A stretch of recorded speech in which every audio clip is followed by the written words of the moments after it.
Alright, welcome back to the channel. In today's episode, we're going to be looking at how to simplify an algebraic expression by addition, subtraction, multiplication, and division. By the end of this video, you should also know how to work out the law of the signs and law of the powers when it comes to our concept. Alright, so before we begin, let us start by doing a little definition. We already know that algebra is a part of math that involves the use of letters. So we're going to start off by defining what is an algebraic term. Now, an algebraic term is a variable. That variable could be x. That variable could be a. So it's a variable with a number that might or might not have a power. So I might say 3x, I might say a to the second power. These are all variables. Now, an algebraic expression is a collection of these variables with operating signs in them. For example, if we have that 3x, that's plus 4 here, plus a squared minus 2x. Alright, to simplify an algebraic expression, the first thing that we do is that we remove brackets if any. Then we're going to put the like terms together, and then we're going to operate them.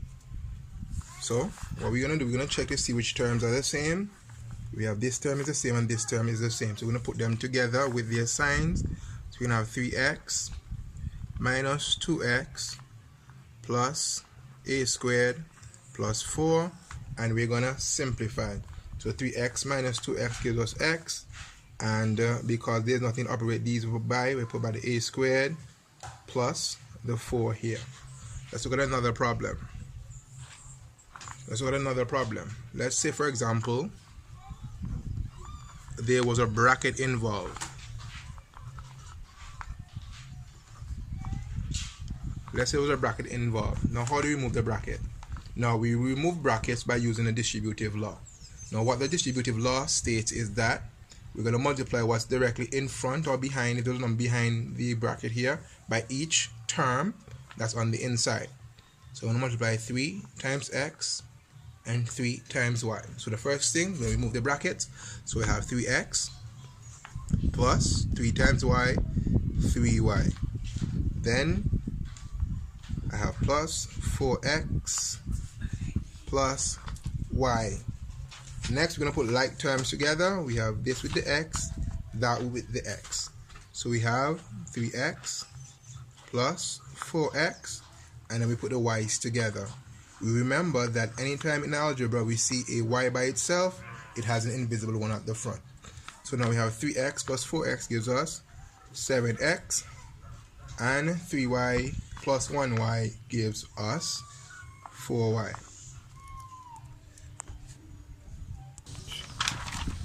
Alright, so this works for when you're simplifying by addition and subtraction. Now, what if we're multiplying and dividing? Now, things are a bit different. We're going to first start off with the law of the signs. What happens when we multiply the signs? And this is the same for multiplication and division. When I multiply two positive numbers, my answer is going to be positive. When I multiply two negative numbers, the answer is also positive. The only time we get a negative number if we multiply a positive number by a negative number. Alright, so give it a try on your calculator. Put in positive 2 times positive 3, you're going to get positive 6. If you put in negative 2 times negative 3, you're going to get negative 6. But if you put in negative 2 times positive 3, you're going to get negative 6. And the same thing applies for division. When I multiply two positive numbers, my answer is positive. When I divide two negative numbers, the answer is positive. The only time we get a negative number is when the signs are not the same. Alright, so let's say we had 3xy times 4ax to the second power. Okay, to simplify an algebraic expression by multiplication, the first thing that we do is that we multiply the signs. We then multiply the numbers, and finally we operate the terms. Now, what do I mean by that?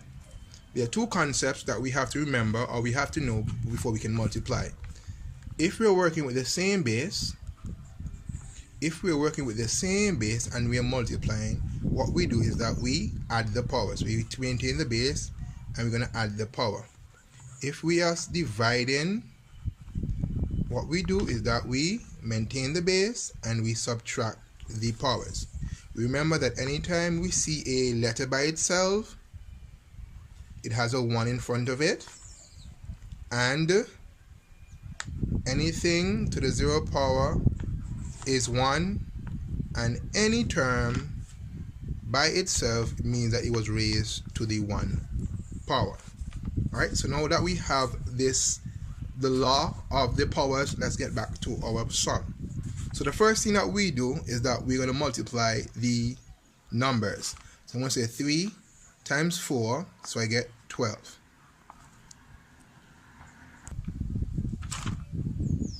Right? Next, we're going to multiply the signs. We know that the 3 is positive and the 4 is positive. So when we're multiplying and the two signs are positive, that we know the answer is going to be positive. So we have positive 12. The last thing that we're going to do is that we're going to multiply or operate the terms.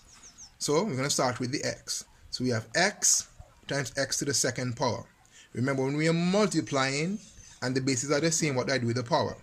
So when I'm seeing x here means x to the 1 power. So this part becomes x to the 1 power times x to the 2nd power, which means that we're going to add.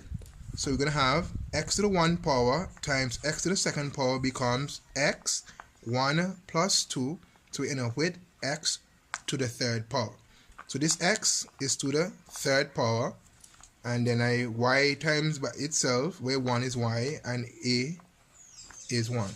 Please note that when you're multiplying and dividing, your answer is one single term. Okay? Now let's do one with it. Let's do one that has multiple signs. So I'm going to try and keep it simple. So we have minus 3a to the 2nd power times 2ab, put 7 here, 3 here, times 1bc. Okay? So let's start by multiplying the numbers first. I'm going to say 3 times 2 is 6, and 6 times 1 is 6. Let's work with the signs. A negative and a positive is a negative, and a negative times a positive gives me negative. So remember that the sign is minus 6. Now to work with the letters, or operate the letters. So we have a to the 2nd and a to the 7. Because we're multiplying, what we're going to do, we're going to add the power. So it becomes a. 2 plus 7 gives us 9. So we have a to the 9th power. Then we have b to the 3rd here, and we have b. And remember, anytime it's a letter by itself, it is raised to the 1st power. So we have b to the 3rd power times b to the 1 gives us b to the 4th power. And since c is by itself, we put it there. Now what if we were dividing? What if we were dividing? Let's say we had 27 b6 a2 over, let's say,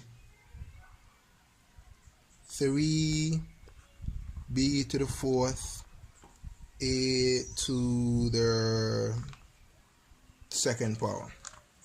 Okay? Now the rules are still the same, but we just gonna do the division. So the first thing that we're gonna do is that we are gonna divide the numbers. So we're gonna say 3 into 27. Alright, so we're going to say 3 into 27, we get 9. Okay? Now, because we are dividing, when we are dividing, what do? We maintain the base, and then we're going to subtract the power. So this becomes 6 minus 4.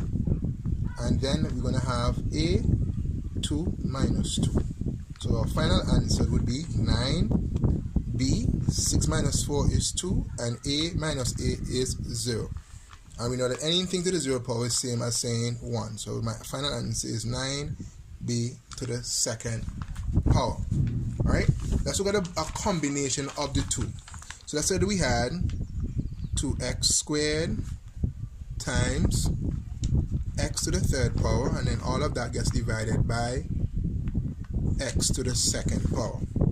Now this might seem complicated, but let's first start off with the multiplication. So let's multiply the top first. So I'm going to say 2, then multiply the numbers. 2 times 1 gives me whole number 2. Then the signs, this is positive, so I know that 2 is positive. Then we're going to multiply now. A to the second times a to the third. When we multiply, what do? We add the power. So it becomes x to the 5th power, and then we're going to divide it by x to the second. Okay? Well, now we are dividing. What do? I subtract the power. So this becomes 2x to the 5th power, because we divided with minus 2. We made the base and minus. So our final answer would be 2x to the 3rd power. So there we go, guys. We just learned how to simplify algebraic expressions. We learned what they were. We'll understand how to operate or simplify when we're adding and subtracting, and how to simplify by multiplication and division.